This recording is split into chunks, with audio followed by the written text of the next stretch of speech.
All right, so did I ask you what most people don't know about H2O? That's what the ministry's right. Why? Oh, the kids coming. How many kids? Why did you decide to work here? But I don't know if you made the move here, right? So why did you? So I grew up in Wisconsin, never liked the cold, always loved warm weather.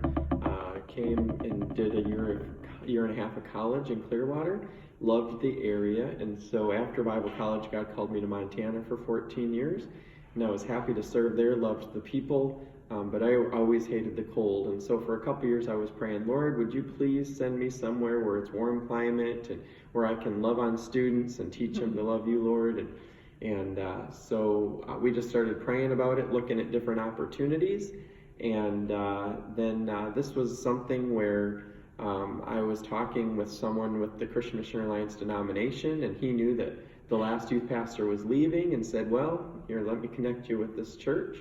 And so that's when I put my resume together, sent it down, and the process began.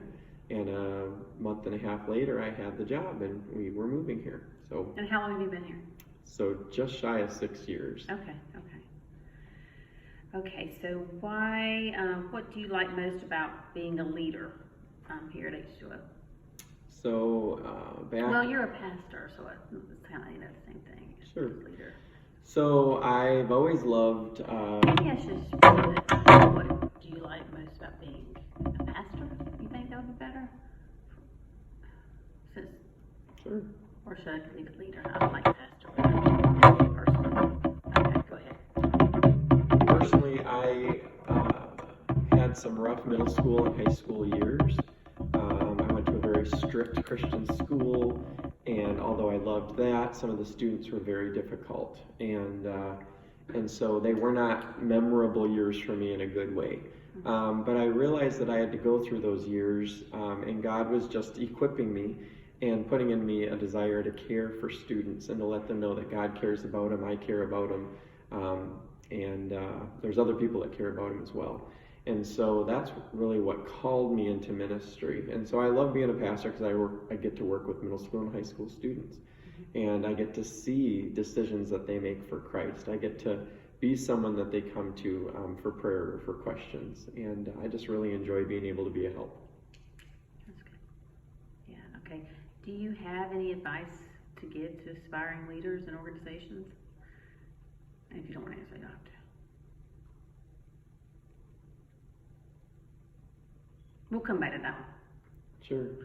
What does the future, and I don't know if this is, what does the future hold for H2O? Is there anything that you can think of that's coming down the pipe? So at least for this next summer, we're looking to take our high school students to Miami again to go and work with the homeless there and to go and serve alongside a church and love on the people in Miami. We went this last summer and it was a phenomenal trip, and we're looking forward to doing that. We're also taking the 8th grade and high school students to Europe next summer. So we're going to be going to Ireland, serving with a ministry called Grain of Hope, and we're going to be going there and then sightseeing in London and Paris. And so that's a pretty big thing that we're going to be taking on.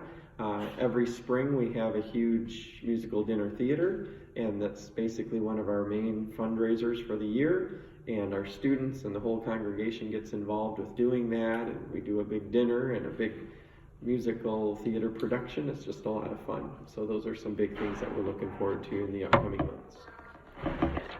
Okay, now here's just Sanibel questions. What do you love most about Sanibel? I've always loved the warm weather. I love the small community. I love how safe it is. That's good. Because it's going to be like, Yeah. And what are your favorite things to do in Sanibel? I love to walk the beach. I love driving over the causeway in my convertible and just seeing the beauty that God's made. And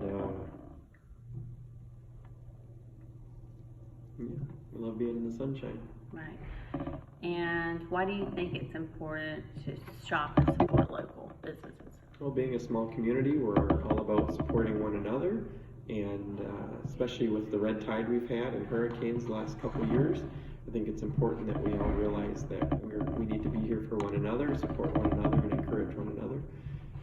A great way of doing that is buying and selling on island.